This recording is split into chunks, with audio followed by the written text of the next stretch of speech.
మన సూర్యాపేట జిల్లా Suryapet rural circle పరిధిలో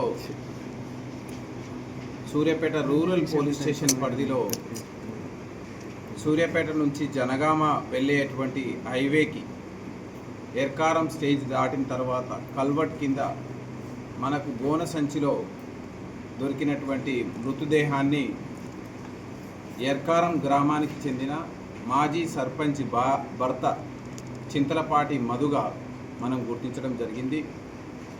అతన్ని గుర్తు తెలియని దుండగులు విచక్షణారహితంగా దాడి చేసి చంపి గోన సంచిలో కుక్కి ఎవరికి అనుమానం కలగకుండా ఎవిడెన్స్ని ఎక్కడ దొరకకుండా ఎర్కారం స్టేజ్ పక్కన కలిగినటువంటి కల్వర్ట్ దగ్గర వేయడం జరిగింది. దీన్ని మనం పోలీస్ డిపార్ట్మెంట్ చాలా ప్రతిష్టాత్మకంగా తీసుకొని ఇన్వెస్టిగేట్ చేస్తే ఇతను మృతుడు చింతలపాటి మధు, 44 సంవత్సరాల వయసు, ఎర్కారం విలేజ్. వీరి భార్య గతంలో ఎర్కారం విలేజ్ సర్పంచ్గా పనిచేసి ఉన్నారు. ఇతన్ని చంపినటువంటి ప్రదేశాన్ని పోలీస్ టెక్నికల్ ఎవిడెన్స్ ద్వారా మనం గుర్తించడం జరిగింది. మనకు సూర్యాపేట టౌన్లో సద్దల చెరువు కట్ట కింద ఏరియాలో మనకు జానయ్య ఇంటిలో అద్దెకి ఉంటున్నటువంటి చింతా సైదులు రూమ్లో ఈ హత్య జరిగినట్టు మనం గుర్తించడం జరిగింది.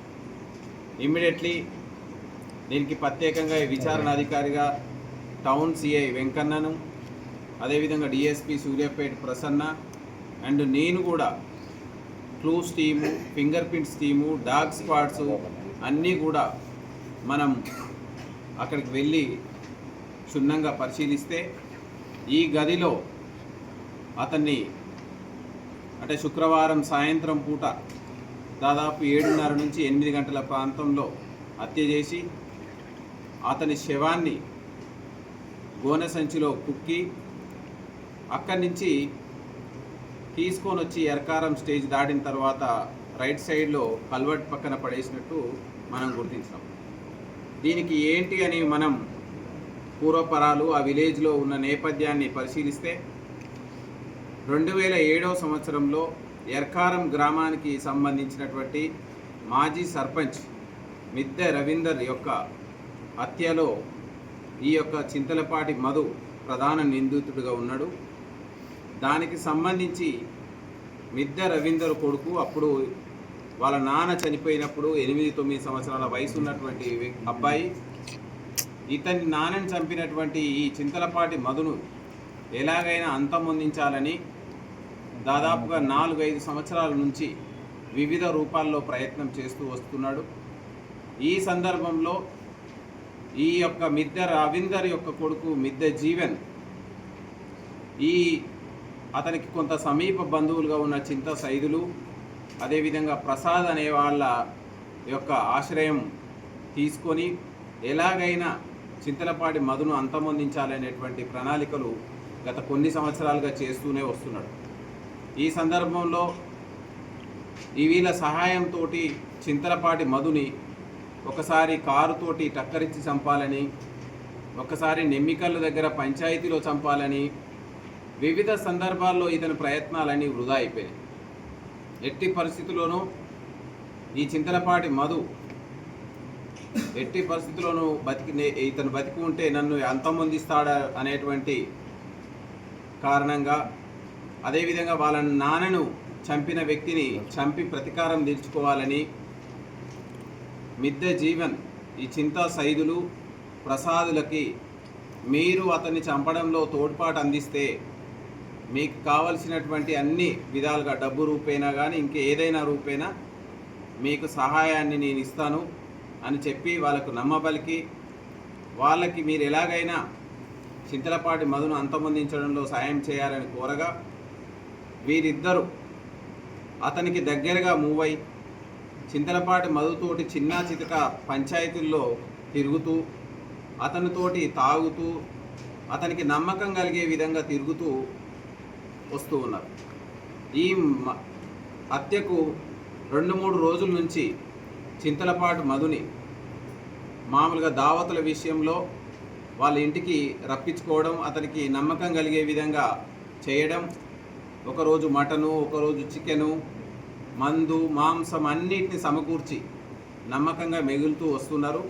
వీటన్నిటికి కూడా వెనకాల మిద్దె జీవన్ మందు కోసం, మాంసం కోసం, ఇతర ఖర్చుల కోసం చింతా సైదులకి సమకూరుస్తూ ఉన్నాడు. మనకి ఇది శుక్రవారం రోజు 11 గంటలకి చింతలపాటి మధు తన ఇంటి నుంచి కుడకుడ రోడ్లో అద్దెకుంటున్నటువంటి ఇంటి నుంచి టౌన్లోకి భార్యకు చెప్పి టౌన్లోకి వచ్చినాడు. వచ్చిన తర్వాత ఈ చింతా సైదులు ప్రసాద్ ఇద్దరు ఈ మిద్దె జీవన్తో కలిసి ఈరోజు ఎలాగైనా ఇతన్ని అంతమొందించాలి అనేటువంటి ప్లాన్లో భాగంగా ఆ రోజు చేపల కూర ఇంట్లో వండించడం, మంచిగా మందు తెప్పియడం, ఇవన్నీ తెప్పించిన విషయాన్ని చింతలపాటి మధుకి చెప్పడం, అతను 2 గంటల ప్రాంతంలో ఆ రూమ్కి రావడం, ఆ 2 గంటల ప్రాంతం నుంచి దాదాపుగా 7-7:30 గంటల వరకు తాగుతూనే మద్యం మత్తులో పూర్తిగా దిగేటట్టు ఇతరు ప్రణాళిక ప్రకారం వీళ్ళు చేసుకోవడం జరిగింది. ఈ విషయాన్ని టైం టు టైం చింతా సైదులు, ప్రసాద్ ఇద్దరు కలిసి ప్రధానమైనటువంటి నిందితుడు మిద్దె జీవన్కి తెలియజేస్తూనే ఉన్నారు. మిద్దె జీవన్ అదే ఊరికి చెందినటువంటి ఎర్కారం చెందిన మిద్దె ఆనందుని సహాయం తీసుకొని అనువైన సమయం కోసం మన ఏరియా హాస్పిటల్ పక్కన వెయిట్ చేస్తూ ఉన్నాడు. 7:30 గంటల ప్రాంతంలో ఆనందు మరియు మిద్దె జీవన్ తనకు సంబంధించినటువంటి I-10 కారులో కొంత దూరంలో ఆపి నడుచుకుంటూ వచ్చి ఒకసారి వెరిఫై చేసుకొని ఉన్నాడా లేడా అని చూసుకున్న తర్వాత తదుపరి చింతా సైదులు మిద్దె జీవన్ని లోపలికి పిలిపించడం, మొదట ఈ యొక్క మత్తులో ఉండి టీవీ చూస్తున్నటువంటి చింతలపాటి మధు ఆ చీకట్లో ఆ రూమ్లో టీవీ చూస్తుంటూ మిగతా లైట్లు ఆర్పేసి ఉన్నాయి. ఆ టీవీ లైట్లో ఈ నేరస్తులు అతన్ని గుర్తుపట్టడం, ఏకాఏకిన చింతా సైదులు దెబ్బ వేయగానే వీళ్ళు ముందుగానే తెచ్చుకున్నటువంటి మటన్ కొట్టే కత్తితోటి దెబ్బ వేయగానే అదే కత్తిని తీసుకొని మిద్దె జీవన్ తన యొక్క కసినంతా తీరేటట్టు, వాళ్ళ నాన్నని చంపినటువంటి పగని తీర్చుకునేటట్టు అతను విచక్షణారహితంగా ముఖం పైన, భుజం పైన దాడి చేయడం, ఇవన్నీ అతి కొద్ది క్షణాల్లోనే జరిగిపోవడం జరిగింది. ఈ యొక్క దాడిలో తీవ్రంగా గాయపడి అక్కడికే చింతలపాటి మధు చనిపోవడం జరిగింది.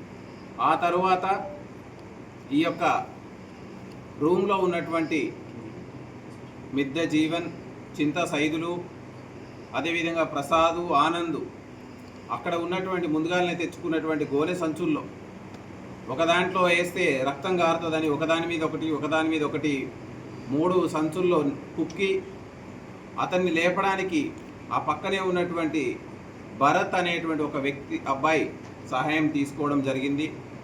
వాళ్ళ సహాయంతో కారులో ఎక్కించుకున్న తర్వాత ఈ అబ్బాయికి చింతా సైదులు, ఎందుకంటే ఇంటి పక్కనే ఉంటాడు ఈ అబ్బాయి, భరత్ అనే అబ్బాయి, ఇదంతా తూడ్చు, ఈ రక్తం ఇక్కడ పడ్డదంతా తూడ్చేసేయి, మీకు కావాల్సిన డబ్బులు ఇస్తానని చెప్పి అతనికి చెప్పడం జరిగింది. కానీ ఆ రూమ్లో పూల్ ఆఫ్ బ్లడ్ ఉండడం వల్ల అది సాధ్యం కాలేదు.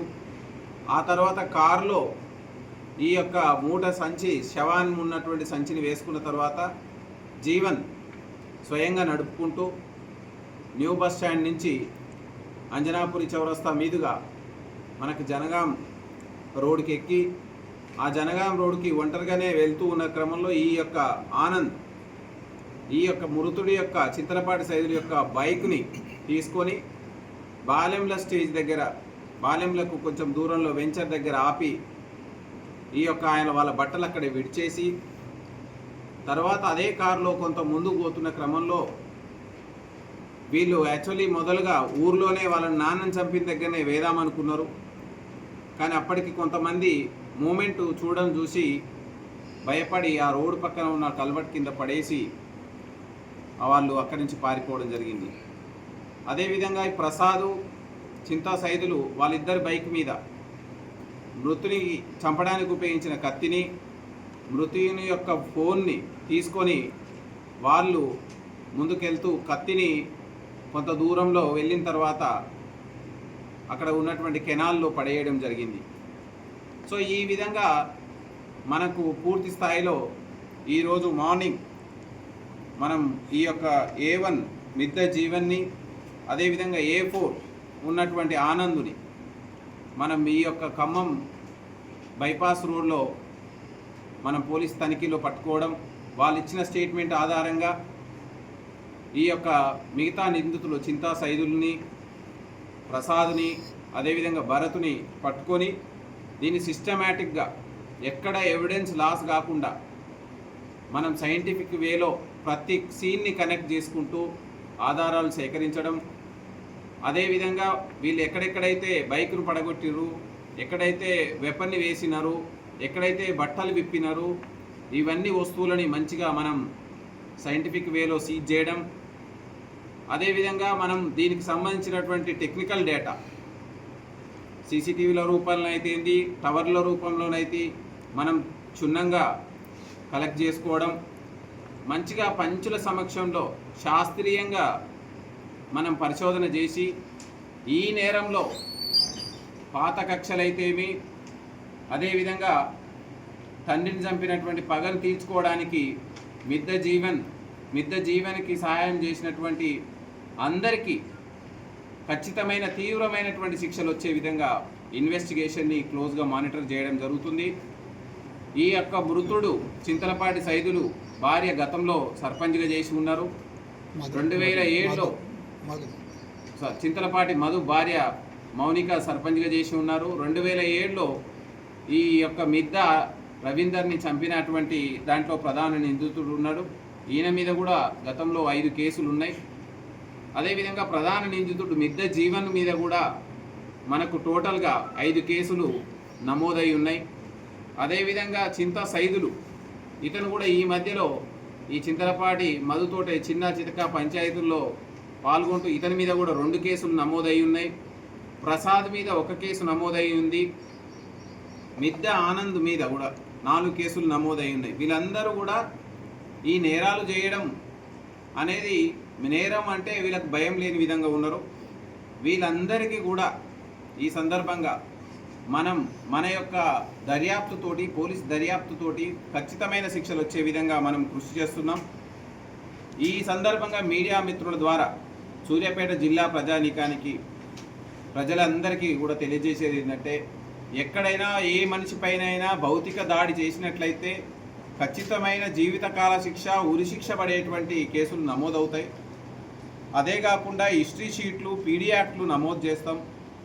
సో ఈ జీవితం మంచిగా శాంతి కోరే విధంగా ఉండాలి, కానీ ఇతరులకు హాని చేసే విధంగా ఉంటే ఎట్టి పరిస్థితుల్లోనూ పోలీస్ డిపార్ట్మెంట్ సహించదు.